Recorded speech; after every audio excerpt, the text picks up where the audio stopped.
Salut à tous, alors je fais cette petite introduction rapidement pour vous expliquer que la vidéo qui va suivre date d'il y a environ un an, c'est presque jour pour jour à l'heure où je vous parle. Alors comme vous avez vu dans le titre, c'est un DIY. Pour celles et ceux qui sont là depuis un peu plus d'un an ou un an en tout cas, vous avez certainement suivi notre swap de l'Avent de l'année dernière, du Noël dernier, qu'on a fait entre Valentine et moi toutes les deux. Voilà. Lors de ce swap, je lui ai fabriqué une guirlande calendrier de l'Avent, donc une guirlande parce que ça peut se mettre sur le sapin ou pas, et calendrier de l'Avent parce que en fait il y avait effectivement 25 petites boîtes pour les 25 jours avant le 25 du mois de décembre pour Noël, dans lesquelles il y avait des petits chocolats, et dans le cadre du swap il y avait également les explications du contenu de chaque cadeau. À cette période-là, j'ai décidé de filmer la fabrication de cette guirlande parce que je me suis dit que ça pouvait vous donner des idées. Pour un cadeau, c'est vraiment super sympa. Et en fait, à la base, je comptais poster cette vidéo avant de lui donner le calendrier de l'Avent pour que vous puissiez le faire l'année dernière déjà, ce DIY. Sauf que c'était compliqué à filmer pour qu'elle ne se rende pas compte sur la vidéo que c'était en fait pour elle. Et j'avais quand même tout fait en sorte pour qu'on ne voit pas que c'est pour elle. Il y a un passage où normalement il y a écrit ma chouchou, vous savez que c'est le surnom qu'on se donne. J'avais fait en sorte de ne pas le filmer, mais arrivé au dernier moment, je me suis dit non, je préfère complètement qu'elle ait l'effet de surprise et qu'elle se dise waouh, d'où ça sort, plutôt que ah oui, j'ai vu ça en vidéo, mais je sais maintenant que c'est pour moi. Donc voilà, l'année dernière, j'ai décidé de garder cette vidéo pour cette année, pour le Noël qui suivait finalement. Donc le montage et la majorité de tout ce qui a été fait dans le montage est fait déjà depuis l'année dernière. Je rajoute juste cette introduction pour que vous compreniez le contexte, pour que vous compreniez que si c'est pas le même appartement, si mon chat a l'air beaucoup plus jeune, c'est normal. Et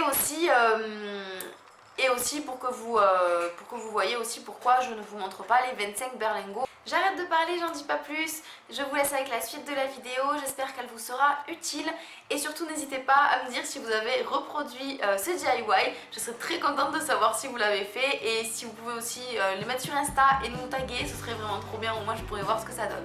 Je vous fais des bisous et je vous laisse avec la suite.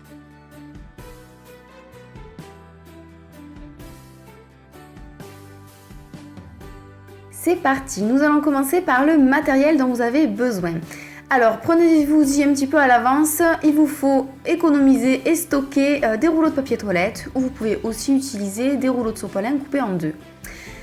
Je vous propose aussi d'utiliser des rubans, moi je les ai choisis noirs et ils venaient de Glossybox. Ensuite il vous faut de la peinture. Moi j'ai pris de la peinture en bombe, de la peinture aérosol. J'ai choisi 3 couleurs différentes, argenté, cuivré et doré, mais là encore une fois c'est à votre goût, c'est votre choix. Je vous conseille également d'acheter si possible une peinture transparente pour faire une sorte de top coat pour pas que la couleur déteigne ensuite. Achetez des gants, utilisez des gants et si possible des gants de bonne qualité. Moi j'ai utilisé également de la peinture à l'eau, de la peinture noire avec un petit pinceau en synthétique. C'était un pinceau nail art d'ailleurs. Et ensuite il vous faudra une perforatrice et une agrafeuse. Pour lier la guirlande et les berlingots entre eux, il vous faudra ou un ruban ou une chaîne. Moi c'est une petite chaîne en métal qui est composée de petites boules comme vous pouvez voir. Et bien sûr des chocolats, des bonbons, tout ce que vous voulez pour garnir votre calendrier de l'Avent. C'est parti, je commence par la peinture. Alors faites ça en extérieur, c'est quand même beaucoup mieux pour vous. Essayez de protéger votre bouche, votre nez pour pas respirer la peinture. Et si c'est dans un endroit où il y a du vent, faites attention au retour de vent. Vous installez quelque chose sur le sol pour le protéger si possible. Vos petits futurs berlingots rouleaux de toilette posés sur le sol. Protégez vos mains avec les gants comme je vous ai montré. Et c'est parti pour bomber. L'astuce pour bomber, mais vous le verrez, il y a des vidéos qui sont exprès pour vous expliquer comment peindre ce genre d'objet. Le mieux quand même c'est de faire un flot continu de gaz, en fait, de peinture à gaz. Pas de faire des petits à-coups de pchit-pchit, mais des longueurs en fait en faisant des allers-retours, en balayant votre objet. Et bien sûr, vu que j'avais 3 couleurs différentes, j'ai fait couleur par couleur et j'avais compté le nombre de berlingots qu'il fallait que j'économise par couleur pour pas me tromper dans les nombres et dans l'alternance des couleurs. Laissez sécher au moins 24 heures non-stop, à l'abri du vent, à l'abri de l'eau également et des poussières. Et comme je vous ai dit, Si vous pouvez faire une couche supplémentaire transparente, c'est quand même vraiment mieux. Et dans ce compte-là, attendez les 24 heures que ça sèche et recommencez à peindre avec la peinture transparente et ensuite laissez à nouveau sécher 24 heures. Comme je vous avais dit, mes gants n'étaient pas très utiles. Regardez, ça a transpercé. Bon, c'est pas dramatique, mais quand même, c'est un petit peu gênant. Une fois qu'ils sont bien secs et que vous avez attendu le délai comme il faut, voilà comment je les ai pliés pour faire un berlingot. C'est très simple. Je les ai pliés en fait d'un côté et de l'autre côté dans le sens inverse pour faire vraiment la forme d'un berlingot. Une fois que c'est pincé, je prends l'agrafeuse et sur un côté, je vais agrafer à 3 endroits différents, au centre et sur les 2 extrémités. Vous allez ensuite comprendre pourquoi. Voilà, de cette façon, les 3 agrafes sont du même sens. Donc bien sûr, il y a un côté joli, un côté moins joli pour le berlingot. Et entre les 3 agrafes, ça laisse 2 espaces pour faire 2 trous avec la perforatrice. Moi, j'ai une perforatrice qui fait des petits cœurs. C'est pas obligatoire, hein, c'est pas nécessaire. Si elle fait un rond, ce sera peut-être plus pratique d'ailleurs. Mais moi, j'avais que ça, donc j'ai utilisé ça. Et voilà les 2 trous qui vous serviront ensuite à placer la petite guirlande à l'intérieur.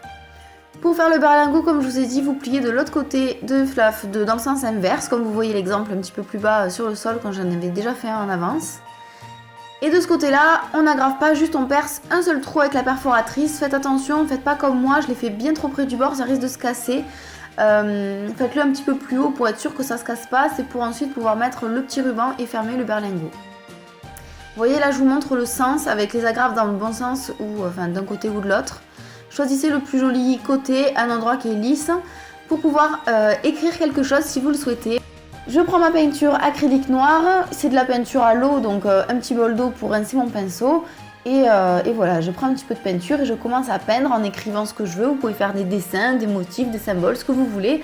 Moi j'ai écrit Joyeux Noël ma chouchou et voilà ce que ça donne. La peinture se pose assez bien. L'avantage de la peinture à l'eau, c'est que si vous avez un petit peu bavé avec un coton-tige, vous pouvez nettoyer, mais ça reste quand même un peu délicat parce que la peinture dessous s'en va si vous frottez avec. Donc je vous conseille quand même, prévoyez des berlingots d'avance pour être sûr de pouvoir recommencer si des fois vous faites une grosse bêtise. Cette peinture là, il faut la laisser sécher un bon moment aussi. Moi je crois que j'ai laissé sécher toute une journée jusqu'au lendemain, donc peut-être pas utile que ce soit aussi long pour laisser sécher, mais quand même je préférais vraiment prendre le temps. Voilà le Joyeux Noël, vous voyez j'ai alterné un berlingot sur 3 pour les couleurs, doré, cuivre, argenté, doré, cuivre, argenté. Après vous faites exactement comme vous voulez. Avec les petites ficelles que j'avais réservées, et bien vous voyez je les passe dans le trou qu'il y a en bas, qui sert à nouer et qui peut s'ouvrir et se fermer plus tard. Un petit nœud et c'est parti. Et bien sûr dans ces cas-là c'est un travail à la chaîne, hein. Une fois que vous en avez fait un, vous les faites tous pareil et vous faites bien sûr toutes les étapes une à une, vous passez tous les berlingots étape par étape. Une fois que tout est prêt, que le berlingot est prêt, vous pouvez le mettre dans la guirlande. Alors insérez-le comme vous pouvez le voir de la fin de la phrase jusqu'au début ou du début jusqu'à la fin, mais il faut choisir un sens vu que la guirlande est une seule longueur. Vous voyez moi j'avais fait 2 trous avec la perforatrice pour les passer hop d'un côté et de l'autre. Vous allez voir sur la vidéo comment ça se fait. C'est le moment le plus embêtant, le plus rébarbatif et le plus ennuyeux finalement.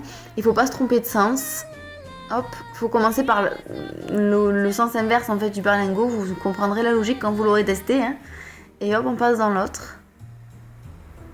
C'est le seul moyen que j'ai trouvé pour que le berlingot soit droit en fait, que ça tienne droit. Et vous voyez, on passe un trou, on va jusqu'au fin fond de la guirlande.